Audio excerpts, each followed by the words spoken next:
Is there anything you would have done differently? We reported a true story. Our colleague Brian Williams is back in Kuwait City tonight after a close call in the skies over Iraq. Controversial Supreme Court nominee Brett Kavanaugh and questions about Kavanaugh's drinking in the past. Sean Hannity, come on up, Sean Hannity. Today, Andrew Cuomo is having a moment. Well, well, well. I'm Chris Steyerwalt. And I'm Eliana Johnson. Welcome to the Ink-Stained Wretches podcast, where we break down what's going wrong and what's going right with the American news media. Eliana Johnson, it's been a minute. It's been a minute. Happy New Year. Happy New Year. Merry Christmas. Happy Hanukkah. All of those things. We had the impossibly wonderful Meghan McArdle. We had a best of show. We took a week off, and we are together again. Do I recall, to talk about? But before we do I recall correctly that you were on an adventure over your hiatus? Not really. I was in Peru. That seems like an adventure. You know, it sounds like it, but it really wasn't. People may not know, but my mom is from Peru, and so a cousin of mine was bar mitzvahing her twin son and daughter over there, and so I really just went over to Lima for this bar mitzvah and came back. And what do you call that? Is that like a bar bat mitzvah? Do you hyphenate? It's a b'nai mitzvah.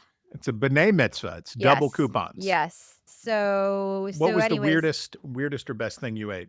I was about to say that it is such a culinary destination now that you can barely go to a restaurant without a reservation. And I really only ate at our hotel, which was fine. I mean, the ceviche is fantastic, but then at the events surrounding this, and the best food I ate was actually at my aunt's house, which was just really, really delicious. And like what? What is that? So they serve special kind of sandwiches. They're like little tea sandwiches. Ooh. And one just had chopped olives on the inside, black olives, and it was like really, really delicious. And what else? Some desserts that I'd never had before. One was a tart with a special kind of grape that only is made, that they only have over there, that was really, really good. I'm trying to think what else they had there, but like traditional things. I also went out for like a very traditional Peruvian meal that was good.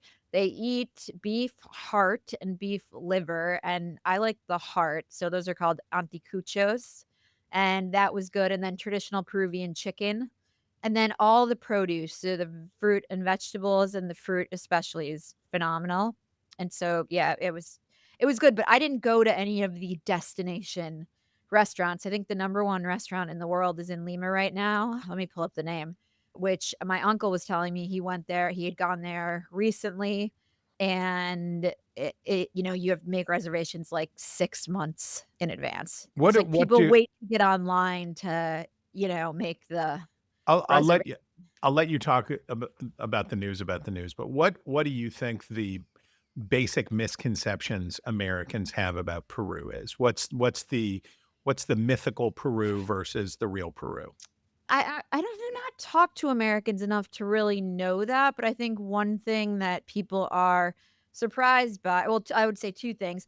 One is that there is a Jewish population in Peru. It's very small, but it's there, and because it's so small, it's quite insular. So people are always surprised to hear that my mom, who grew up in Peru, is actually Jewish. That she was not raised Catholic, and a lot of people say, "Oh, when did your mom convert?"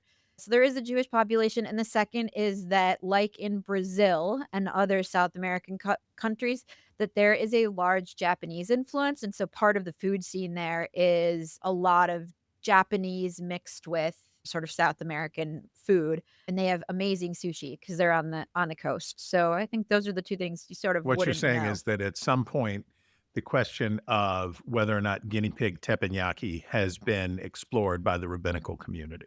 Well, okay, so then they don't actually eat guinea pig in Lima. That is only found. That's like for the there are hillbillies. Sort of 3 climate zones in the country. That is only found in Cusco, where you got to fly. So hillbillies will eat anything. And I've never had it. Don't tell my pets, but yeah, I would try. So this actually made me think because I actually never, spent time just going to the best restaurants in Lima that I should take my husband back because, we like to do that stuff and just go spend time making reservations, go eat. That would be really fun. Totally That different sounds way to fabulous. experience the culture, but I did not do that. I That was sounds really fabulous. spending time with family. Excellent. But I recommend it. I've only heard wonderful things. Oh, good. Yes. What about you? Much less exotic. Jessica and I had a little getaway for her birthday, just a few days. And other than that, Christmas is the final exam for parents. You've done the year, you've done all the stuff, but then you got to deliver at Christmas. It's your final marks. And I think we passed. I think my boys and her kids had good Christmases and all was happy. And I got to cook roast beef twice. So that's good. Sounds right up your alley. Exactly. Meat Uh, forward. Well, we have a ton of news to go over because we were off last week because we screwed up our schedules. And we sort of debated, should we start with the wildfires? Should we start with the Zuckerberg fact checking? And we decided to quickly touch on the wildfires, which are ongoing.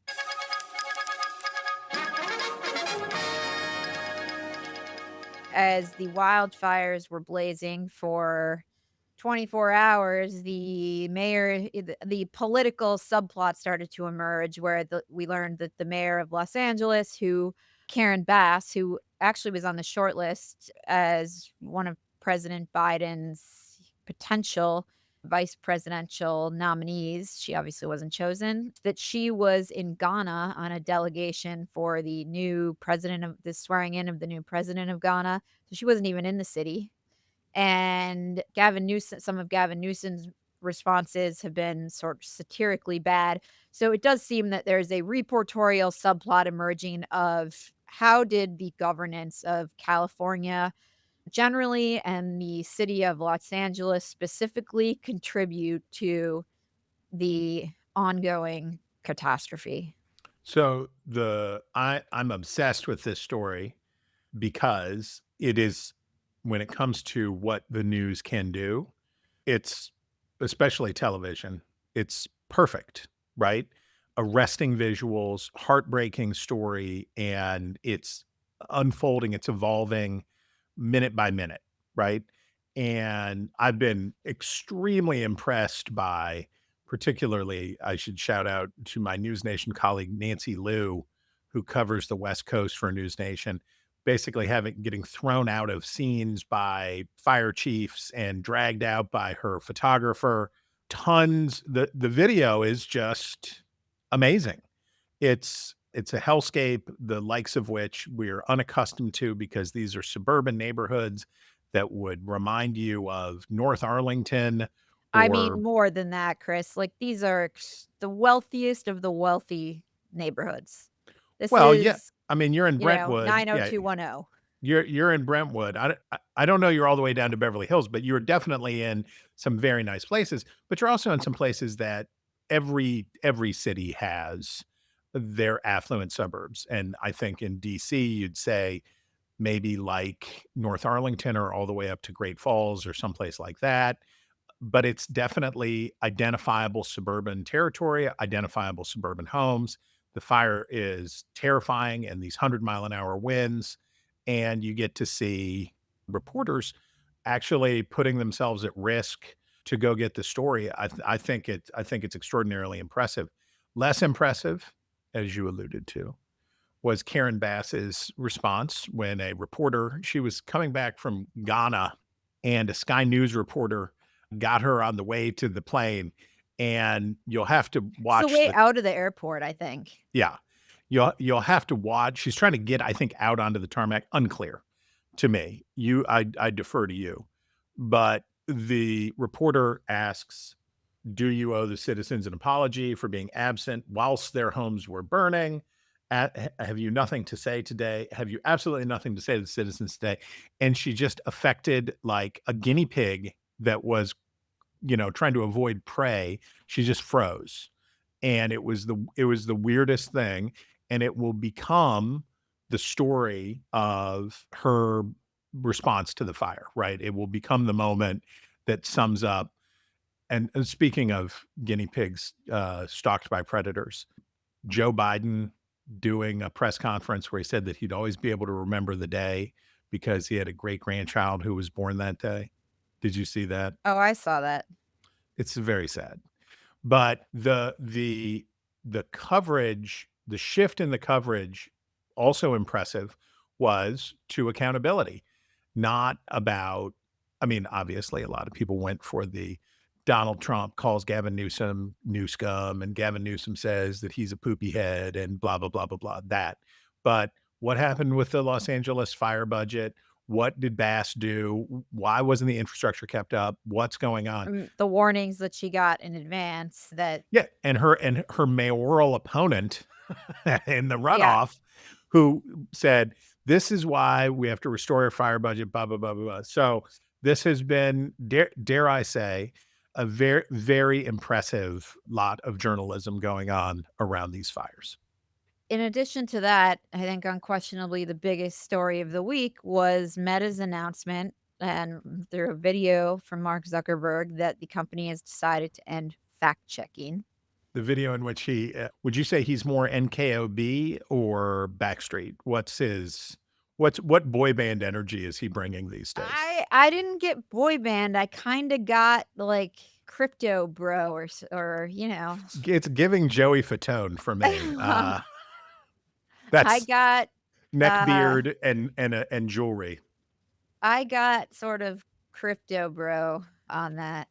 Well, why can't Joey Fatone be a crypto bro? That's You that's where know, we can that's where we can take it. So the New York Times reports that Meta executives recently gave a heads up to Trump officials about the change in policy. The fact checking announcement coincided with an appearance by Meta's new head of global public policy, Joel Kaplan, on Fox and Friends, a favorite show of Mr. Trump's, where Mr. Kaplan said there was, quote, too much political bias in Meta's fact checking program. Mr. Trump said that he had watched Mr. Kaplan's Fox News interview and found it, quote, impressive, and that Meta had, quote, come a long way. Mr. Trump also said Meta's change was, quote, probably a result of the threats he had made against the company and Mr. Zuckerberg. Misinformation researchers said Meta's decision to end fact checking was deeply concerning. Nicole Gill, a founder and the executive director of the digital watchdog organization Accountable Tech, said Mr. Zuckerberg was, quote, reopening the floodgates to the exact same surge of hate, disinformation, and conspiracy theories that caused January 6th and that continue to spur real-world violence. Chris, what did you think about this decisions? Adding on to that, the head of, I guess he's the head for Threads and Instagram, Adam Mosseri, said that consumers would be able to set filters for how much political content from people they don't follow that they're going to get. And one of the things, by the way, that makes Instagram great is that there isn't politics in it, or there's very little. There's some, but there's very little politics in it. And it's mostly, for me, stand-up comedy clips and food videos. So, but what they're going to do is you can set none, some, or a lot, basically, for how much political content will come into your feed. And I assume, I hope, most people will say none, or certainly only the standard. The idea that this is Zuckerberg supplicant to Trump, which Trump very much likes the idea. And obviously, in sending Kaplan, Bush administration grandee to Fox and Friends to tell Trump, And Kavanaugh pal, how events and narratives shift. Joel Kaplan, who's been at Facebook for over a decade, was pilloried inside the company because he sat behind Brett Kavanaugh at Kavanaugh's confirmation hearings. They were both Supreme Court clerks and they are longtime friends. And now it turns out to be quite useful to know Republicans in Washington. And so this is described as an act of supplication. The political content is good for engagement, bad for revenue. That's the verdict. The verdict of the first 20 years is that in social media, political content, and this is also true in traditional media, political content is hard to advertise around because what works for political content, of course, is outrage, is anger, is fulmination, ranting. That's sticky political content. But if you're selling Snuggle fabric softener, you don't say, "Get me over there." I want to appear as close to that as possible. So advertisers over the years said, we don't want display ads next to, because these platforms are not different from traditional media. They're advertising platforms. And advertisers have said over the years, we don't want our ads for Snuggle up against your Alex Jones video. And this was the core conundrum. Now, what Facebook, well, first, let me say, good for Facebook. Fact checking, as I have decried many times on this platform, fact checking, all journalism is supposed to be fact checking. It's all supposed to be fact checking. That's what kind of we're supposed to do.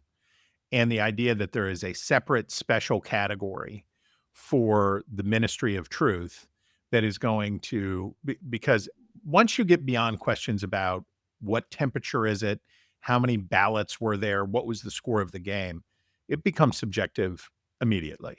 And the idea that there is a perfect platonic ideal of fact checking is hogwash.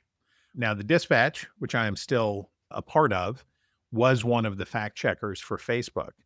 And the fact checking that the folks at the Dispatch did was sober-sided, grown up, serious, fine, and good, a fine, fine thing.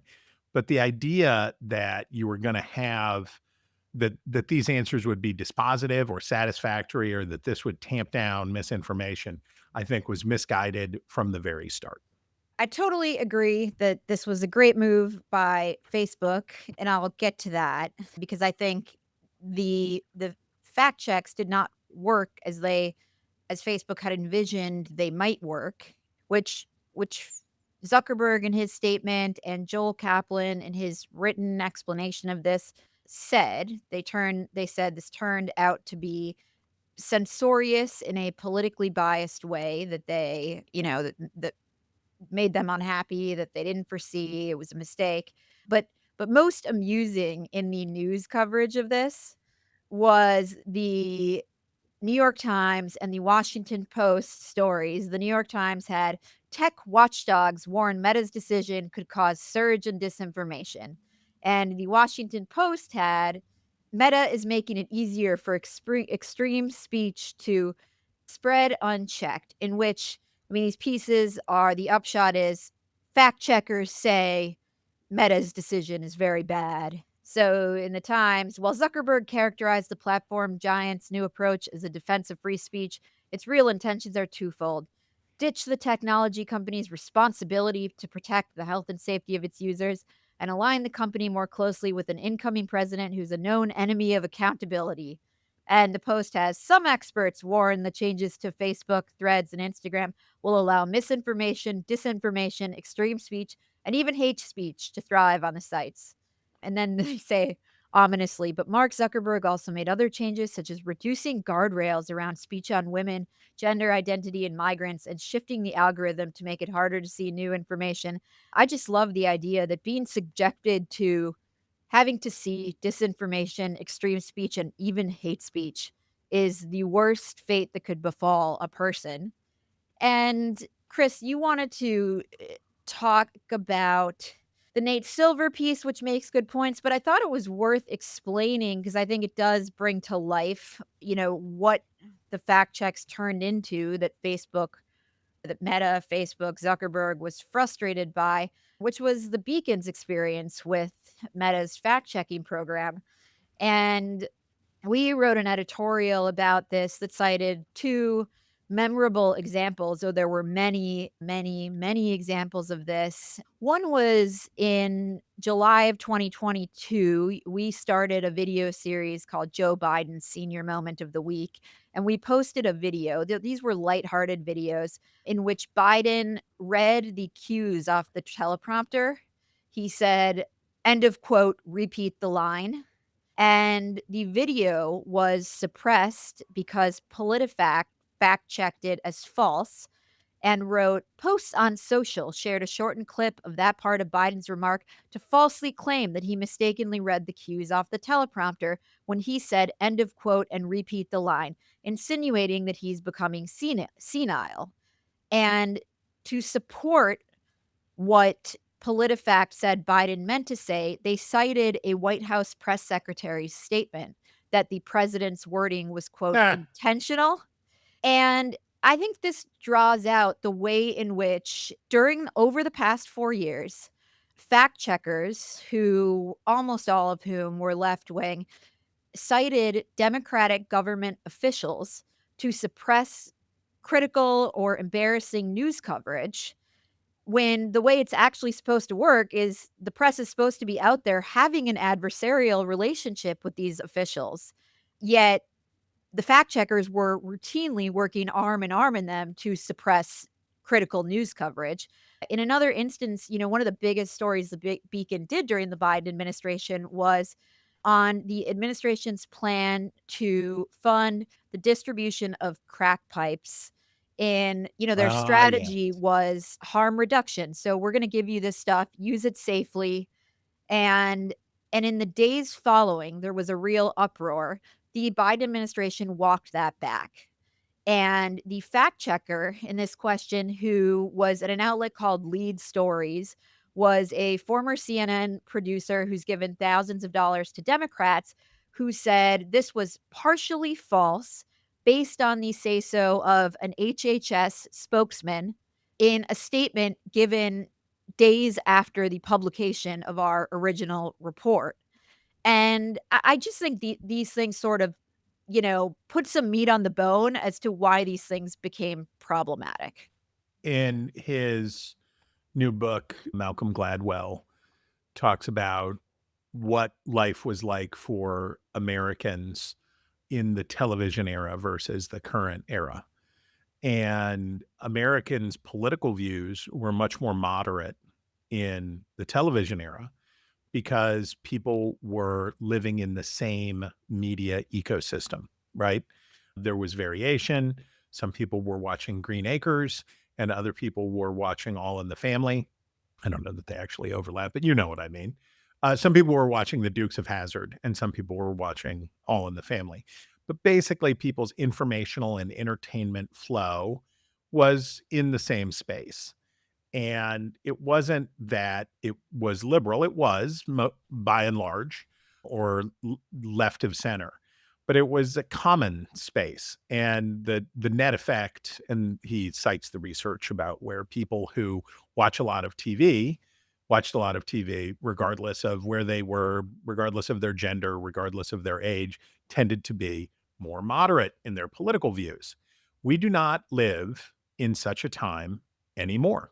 And the criticisms that the Post and the Times have, yes, Donald Trump is against accountability, even more than most politicians who are against accountability as a class, but he is extra. Yes, there will be more trash. Yes, all true. But here's the bad news and the good news. We will either figure out how to be a functioning republic under these circumstances and forge a new kind of consensus as disparate media outlets battle for market share, or we won't. But the idea that a bunch of fact checkers working for Facebook were the last thing standing between us and oblivion, right? That the fact checks posted by PolitiFact were the last thing standing between the American Republic and the dark night of the soul was hogwash. And Nate Silver said it very well. He wrote, "The common thread here is doth protesting too much. If a claim were easily refuted through regular journalistic methods, it would be. What filters through to the fact checkers, who are rarely the journalists on the front lines of a story, are often the edge cases, half-truths, and political hyperbole, or claims which there's, quote, no evidence either way, but a particular null hypothesis is privileged. Labeling these claims as dangerous misinformation or otherwise cordoning them off as out of bounds is essentially a bluff. But news consumers often fall for bluffs, and college-educated progressives, the main consumers of mainstream political journalism, are particularly unlikely to question the wisdom of self-proclaimed experts with the correct political opinions. And the point here is, and we've talked about it before, all media is niche media now. The New York Times is niche media. It's all niche media because the audiences, relatively speaking, are small relative to late 20th century audiences. Consequently, the fact checkers did not do much, if anything, to keep the people who are in the market for garbage from getting garbage. The garbage is still available. I opened up X the other day, and you check the For You stream or whatever, the recommended stream. Alex Jones, all up in Elon Musk's piece, all up in it. Just Alex Jones as far as the eye can see. And the people who want that got it, right? What this did, what the fact-checking effort did, was herd people on the other side, in the niche media side, into a very narrow worldview. And the result of the 2024 presidential election has caused many on the left, many college-educated elites that Nate Silver's talking about, to start questioning some assumptions.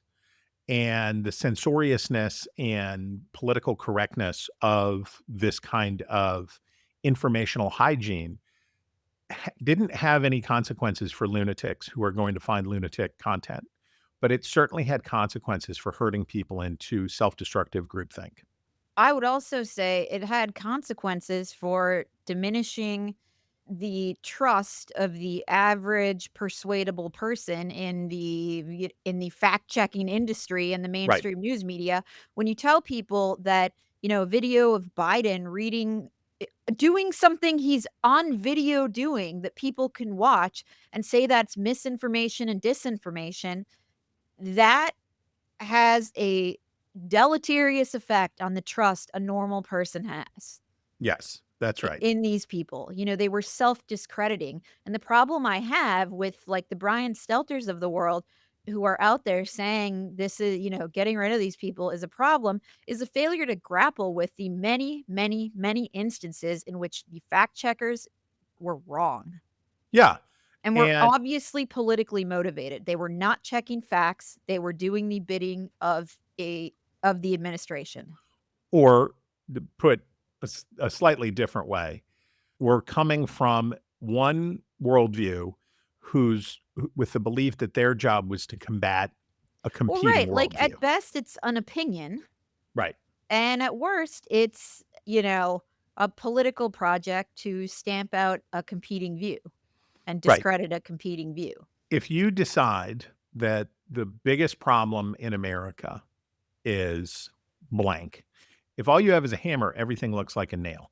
Once you become a monocausality junkie and you say the biggest problem is this, and if we don't stamp out blank, whether that be DEI for the right or whether that be MAGA nationalism for the left, it becomes algebraic thinking in which you're always solving for the same X. And the answer for a working real life journalist is things are complicated. No one is usually wholly right and no one is usually wholly wrong. It's messy, it's muddled, and it takes time. The Orwell's essay about the Spanish Civil War talks about the loss of the aspiration that the truth, a true version of history, might someday be hammered out. And we have lost, we found ourselves and find ourselves in a similar place where the sort of relativism in all of these things is a dangerous idea. But that does not mean that just because, well, I'll put it this way. The process is long. The process is painful. The process is iterative.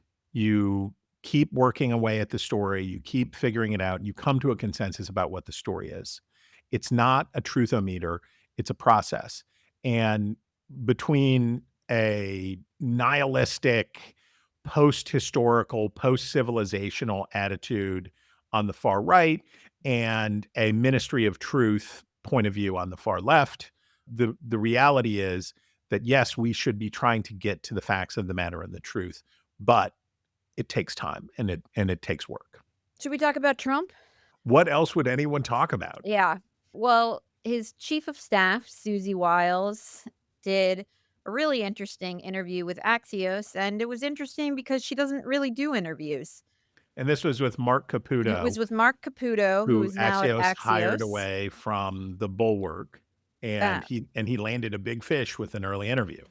And it was very interesting in that she sort of laid down the law publicly about how she is going to approach her job as White House chief of staff. And she's the first woman to have the job. And my takeaway from this, it notes that Trump calls her the Ice Maiden, that going into the first Trump administration, it it would have been hard to imagine Reince Priebus giving an interview like this that really laid down the law, where she said, "I don't welcome people who want to work solo or be a star. My team and I will not tolerate backbiting, second guessing inappropriately, or drama. These are counterproductive to the mission." And she also went out of her way to make clear that she does not manage Trump.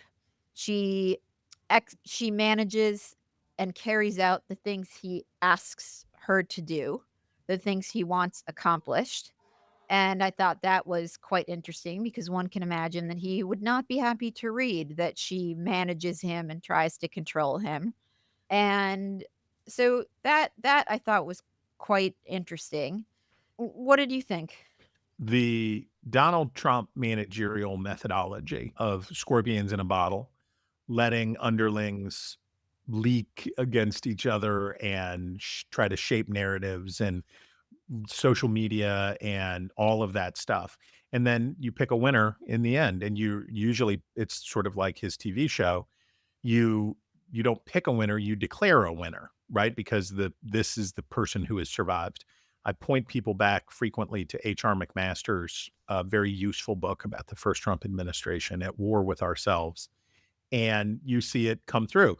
Trump doesn't sacrifice his own political capital or reputation to push an agenda through. He waits for something to emerge, calls it his, and goes forward with it.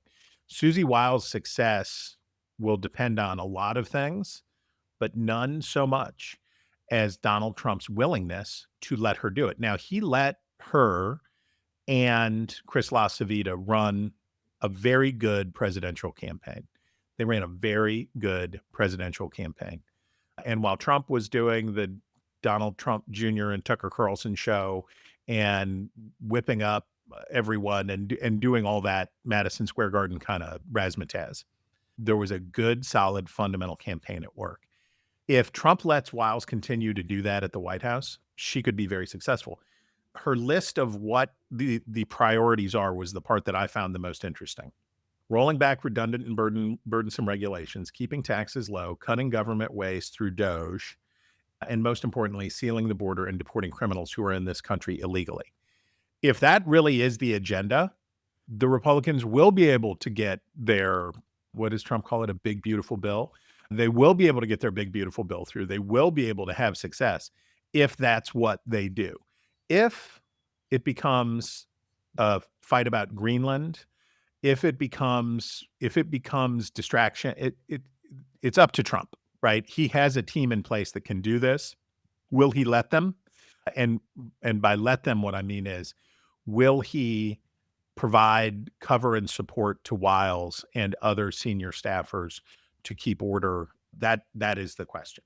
Oh, the other thing I thought was interesting that she said, or that Caputo writes, is that she does not reveal to anybody the advice she gives to Trump, and that if she disagrees with him, she does not do it in front of other people. Smart. And you can recall that on election night, when Trump won, he called her up to the podium and asked her to say something, and she declined. She shook her head no. She very much stays in the background. So She's interesting. It smart. was an interesting interview. She's smart. All right, up next, we have CNN with a exclusive tidbit from Politico's Alex Eisenstadt's new book where he reports Trump camp was fed questions for Fox News town hall in advance from person inside network, new book says. And CNN writes about 30 minutes before the town hall was due to start, a senior aide started getting text messages from a person on the inside at Fox.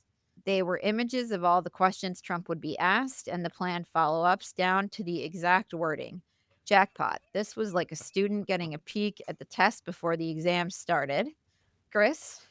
The story, as Alex puts it, is that Trump was getting cold feet about doing the town hall because he was afraid that Martha McCallum and Brett Baer would ask journalistically creditable questions, and he wasn't doing any of those. And then somebody inside Fox gave them all the questions so that they could workshop answers to the questions.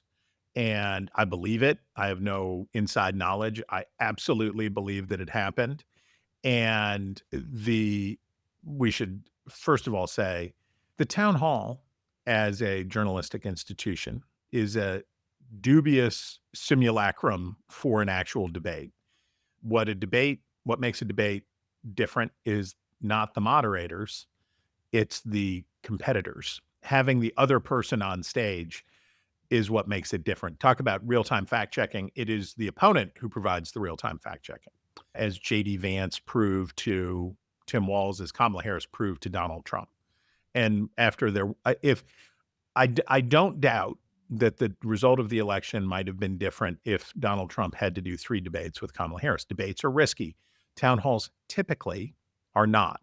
So there's a lower bar here, but this is, do you remember when people freaked out because Donna Brazile had provided questions Oh, I remember. Was that a CNN debate? Yep. And she was a CNN contributor. She was a CNN contributor, and she had provided something to the Clinton campaign. Questions. And this questions or notes, I forget what all it was, but it was obviously a breach. And if I had more time, I would go back and find Fox and Friends and shows on Fox talking about how dare Donna Brazile do this, because I recall the dudgeon was quite high. And what my guess here is that somebody at Fox saw a ratings bonanza ready to slip through their fingers. And in order to keep Trump from backing out, they caved in and gave him the questions. Okay. Our last item here. Most predictable item ever. I believe I predicted it on this very show. We have from the Daily Beast. Trump privately complains about clingy Elon Musk, according to NYT reporter. Trump does complain a bit to people about how Musk is around a lot, New York Times journalist and Trump whisperer Maggie Haberman told tech reporter Kara Swisher during the latest episode of Swisher's podcast On.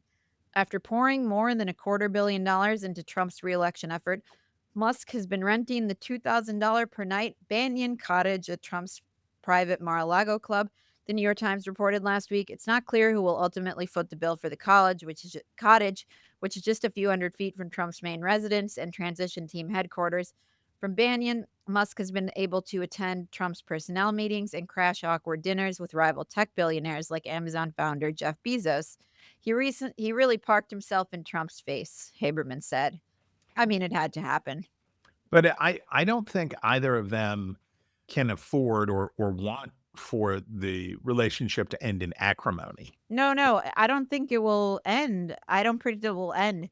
I just think Musk is too omnipresent and too public it's impossible he wouldn't annoy Trump.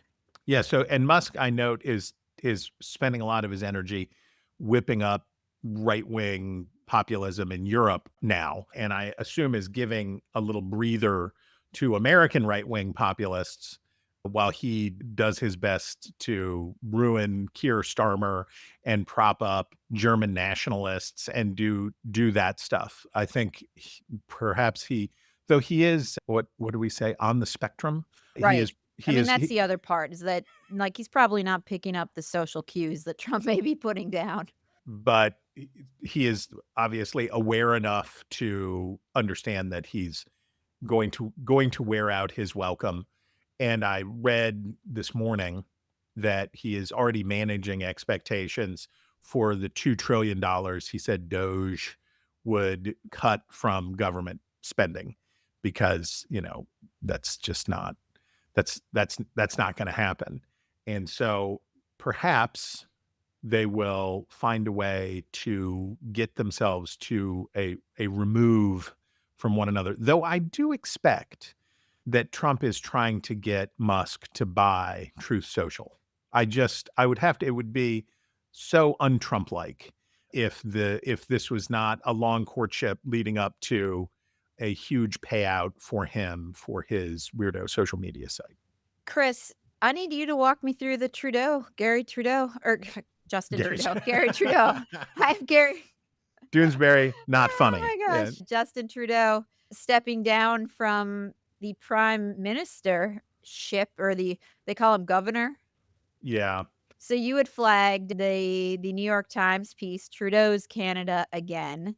This was about Trudeau's resignation. This was the 2015 piece that so well encapsulated the love affair that the American media had with Justin Trudeau, a white Obama to the north, the great white Obama.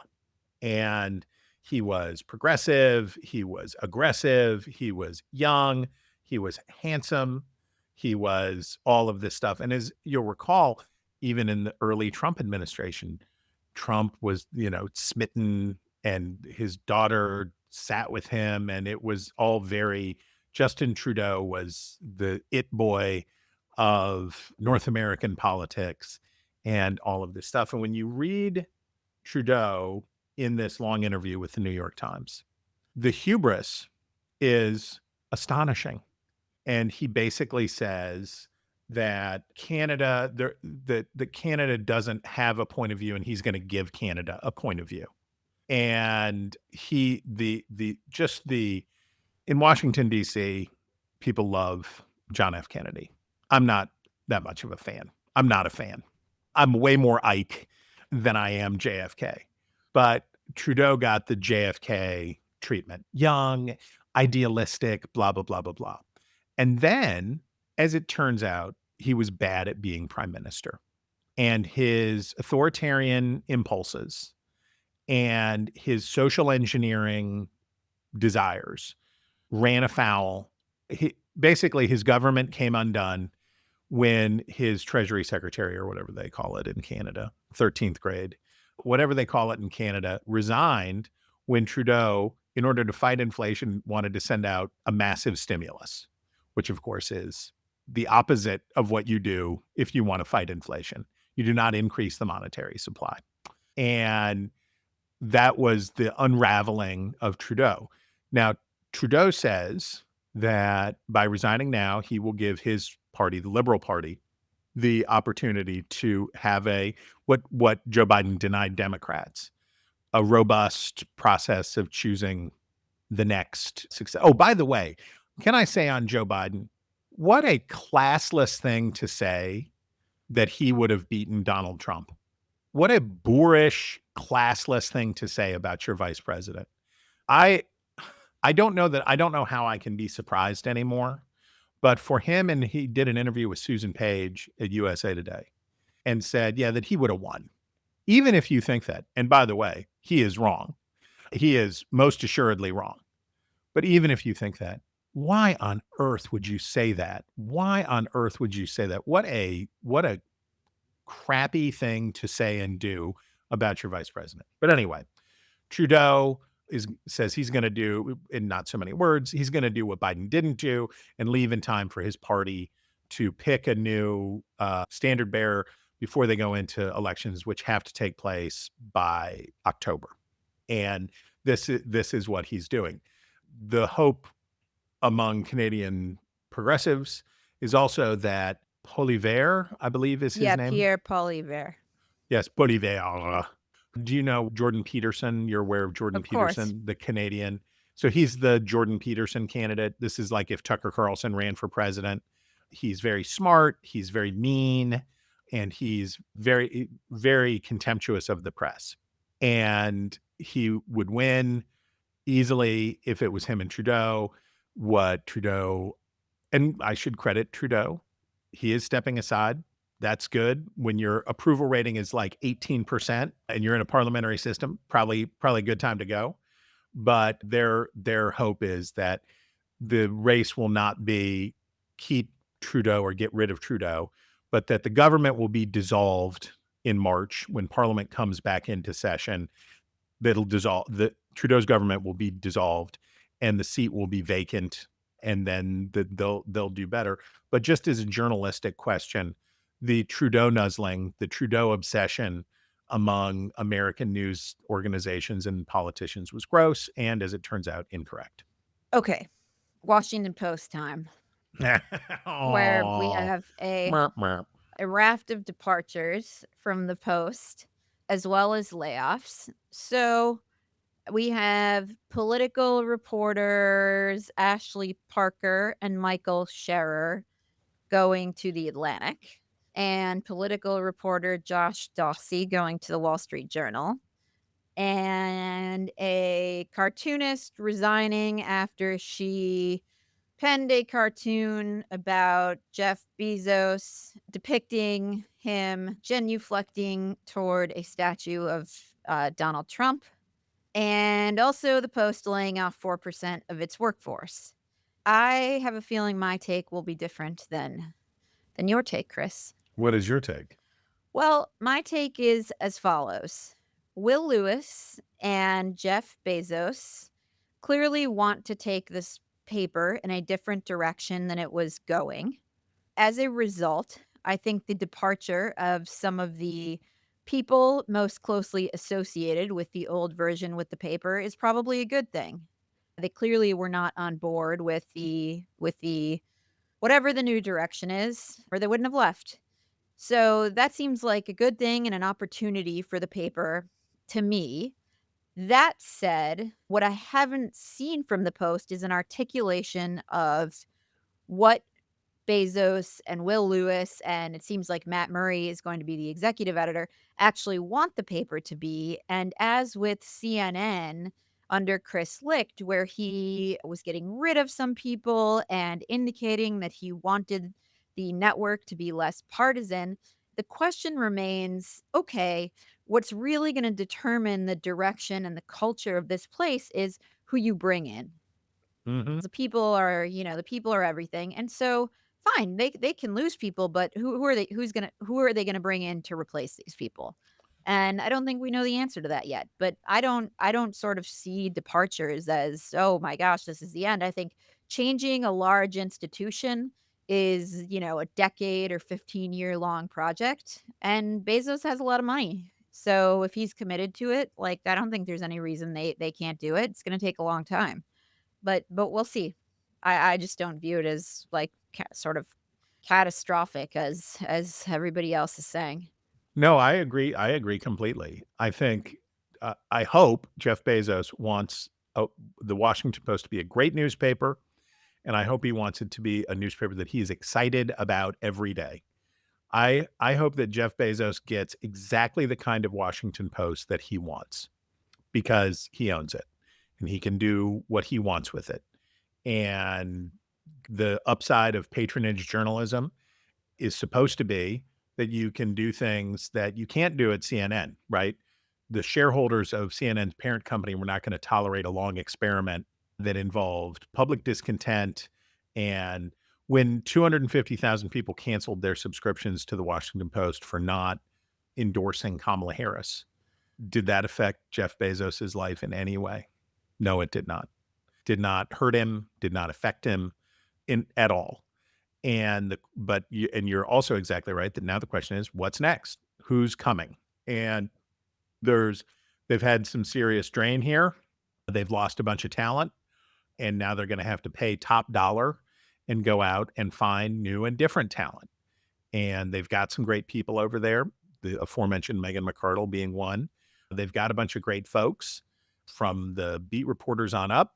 but they need to bring new people in, and Bezos has to have the willingness to go the distance to get the paper that he wants. And I would say that if Jeff Bezos was a progressive lunatic, I would say it if he was a right-wing lunatic. It's his paper. He should do with it what he wants to do. Agree. All right, that brings us to our style section, So stylish. where Chris, everybody, okay, you might have missed it because it might not be everybody in your world, but it's everybody in my Instagram world is talking about the Walmart dupe Okay. for the Hermes Birkin, Okay. and they are calling it the Firkin, and it's $78. And the New York Post writes, Walmart's $78 Hermes Birkin dupe is the fashion world's hottest new handbag, and luxury lovers are fuming. So you got to click on the link to see they feature a TikTok with someone walking you through everything. And my favorite item is going to be a review of the Firkin, but everyone needs to know about this. And people, this is everywhere on my Instagram. Everyone's picking up these Firkins because the Birkins, you have to get like on a wait list to get one, and they cost between like $9,000 and $30,000. So this is, big time fashion news. And then, Chris, you flagged How Will We Eat in 2025? 9 predictions to chew on. So hit me. This is alertly flagged by my eldest man-child. And this is a collection of food predictions for 2025 from the New York Times rightly vaunted food writers. And some of it is goofy in the sense of food allergies and blah, blah, blah, blah, blah that they talk about. But the coffee one is interesting. Forget caramel mocha pumpkin spice lattes with 2 pumps of extra syrup. Savory coffee drinks are the next wave. Chefs are infusing coffee with sunchoke puree and avocado, and flavoring drinks with ginger, lemongrass, and rosemary smoke. Yemeni coffee houses, which got their start in Detroit, are spreading to other cities as late-night alternatives to bars. Flavor pots of coffee with Hawaj, a spice mix heavy with cardamom, ginger, and cinnamon. And yes, coffee is starting to get the omakase treatment, in which customers are offered several courses of the drink in various preparations. And it's just a bunch of stuff like that. It's very interesting, and it's a very interesting look ahead. And it also, by the way, proving yet again that I am just I'm a style maven, is the prediction that protein heavy diets will still I agree. predominate. And I'll just be out there just with a shoe shine and a smile and a bag of meat in my overcoat pocket. Chris, that brings us to our obsession of the week, where we break down these stories that we can't get out of our heads. And I just wanted to use the time to draw people's attention to a story that, for obvious reasons, isn't getting a ton of coverage in the mainstream media, but is a big deal for the media. And that is a $1 billion defamation trial against CNN that is underway in Panama City, Florida. And the location is important because it means a jury more hostile to CNN than if the trial were being held in New York City or San Francisco or anywhere else. And it's a really interesting story. The segment at issue aired on Jake Tapper's show, and the correspondent in the segment was Alex Marquardt.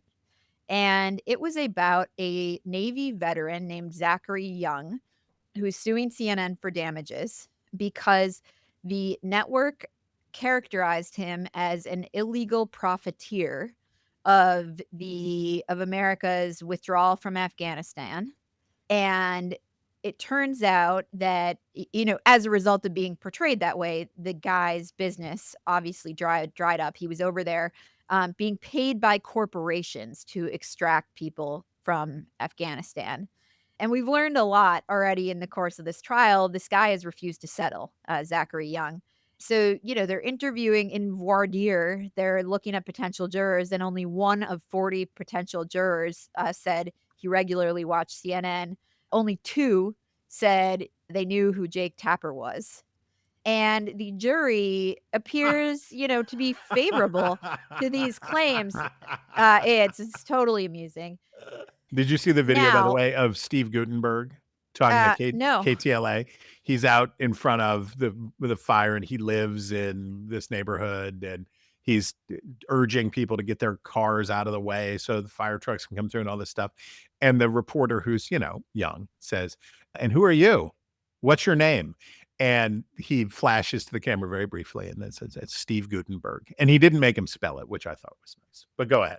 So what we've learned so far, I mean, obviously there's a lot there, but we do have a reporter in the courtroom filing every day on this, is that the reporter who reached out to Young for comment gave him 2 hours to respond, and he said that is not a realistic deadline, and then wrote, "In any case, I can tell you for sure some of your facts assertions are not accurate, and if they are published, I will seek legal damages."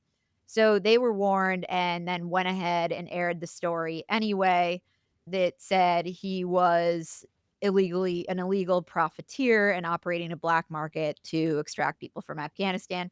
So anyhow, all of this is really interesting and important, and it's a defamation trial for around the same, involving a major news network for around the same amount of money that Fox News was, but it's not being much covered by the rest of the media. So I just thought worth turning everybody's attention to. And if you're interested in it, you can find coverage about it at the Free Beacon.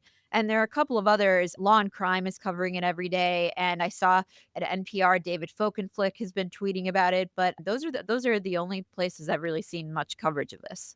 Folkenflick's good. Okay, my obsession is from something called TV technology. Streaming viewers more accepting of TV ads. So everything old is new again. The story here is that people wanted a la carte streaming services that were ad-free.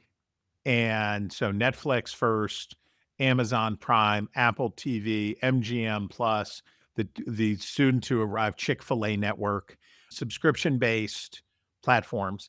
And the consequences for the news business have been substantial, right? Because if you're dislocating people more and more and more from linear television, getting people to watch the news is that much harder. And I'm going to do a double obsession sometime about my obsession with the apps that come on your smart TV that are individual streaming news services, which I happen to think are maybe the best place for television news going these days. But anyway, what this study finds is that, not surprisingly, Americans are burned out with subscription-based viewership and are increasingly open to the idea of streaming services with ads. And I myself noticed the other day, I'm watching, I won't confess, it is John Podhoretz's fault that I am watching the Matlock reboot. I am definitely watching the Matlock reboot, which is a CBS property, so it airs on Paramount Plus. I am watching Landman. Oh, so good. I think it's great. Phenomenal. With Billy Bob Thornton and Ali Larter and John Hamm. And that is also a Paramount Plus thing. Well, they've got ads, and they don't bother me that much. I mean, they're annoying, but the ad frequency isn't as high as it is on television. It's sort of in between. And one of the things that one of the reasons I'm obsessed about it, long ago in America, organizations would sponsor TV shows. So it would be, Maverick brought to you by Kaiser Aluminum or whatever they called them soap operas because they were sponsored by household cleaning products. Did you notice, if you're watching Landman, do you notice who's the sponsor? No. The American Petroleum Institute. Oh, that's awesome. And the American Petroleum Institute is a big sponsor. And their little ad that they run says, we like drama on the screen, but not in our drill heads and laboratories where we're working on a clean energy future. And if you watch the show, you will notice that they're very careful to always say, yeah, we got to pay the cartels off to blah. Of course, the large and reputable oil companies like Exxon do not have to do this because they play above board. And you see, and you're like, oh my gosh, we're going all the way back to the beginning. We're going all the way back to the 1950s, where, up next will be General Hospital, brought to you by Chesterfield cigarettes.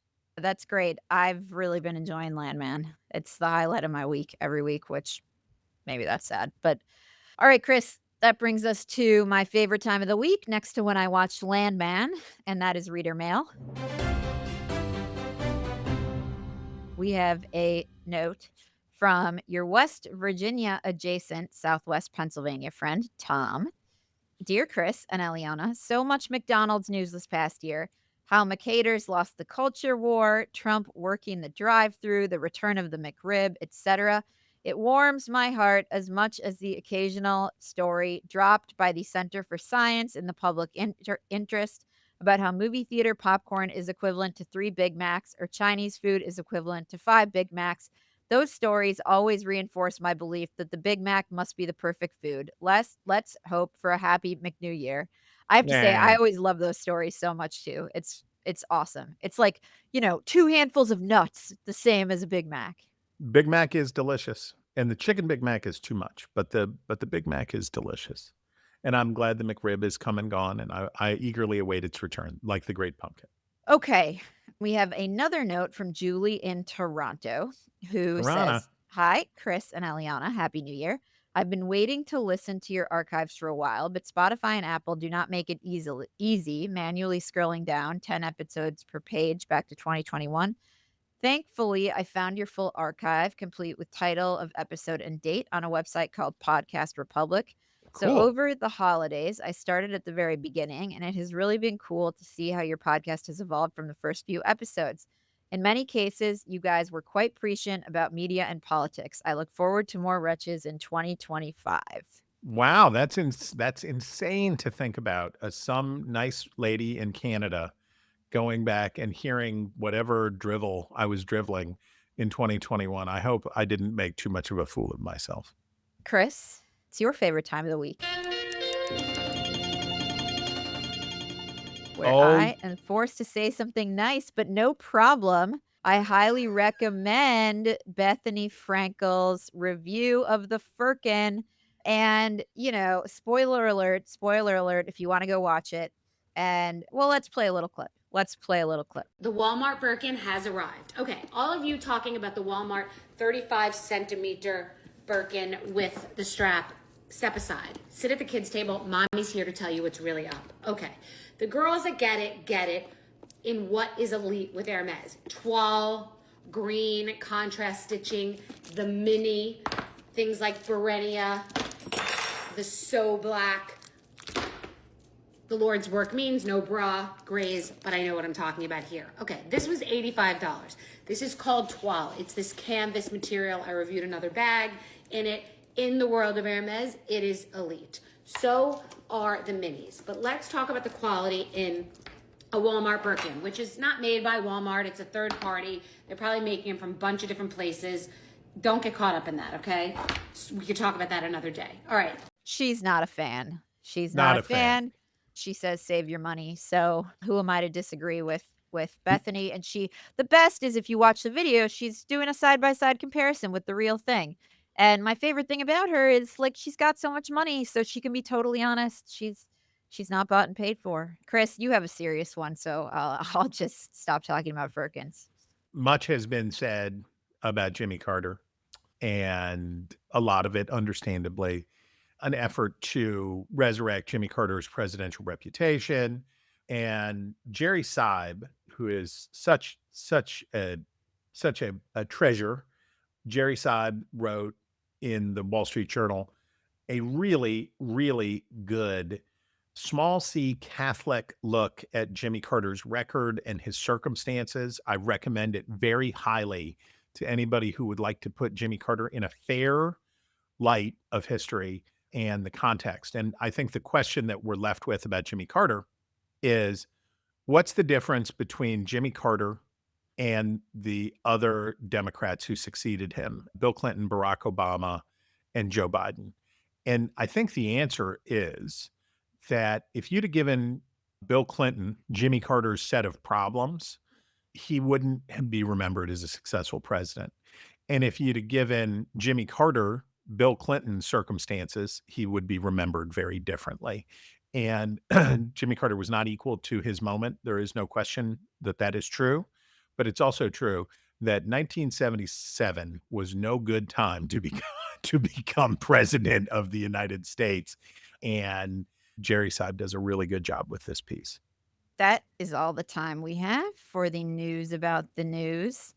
If you have a story you want us to talk about, email us at wretches@nebulouspodcasts.com and sign up for our newsletter at nebulouspodcasts.com.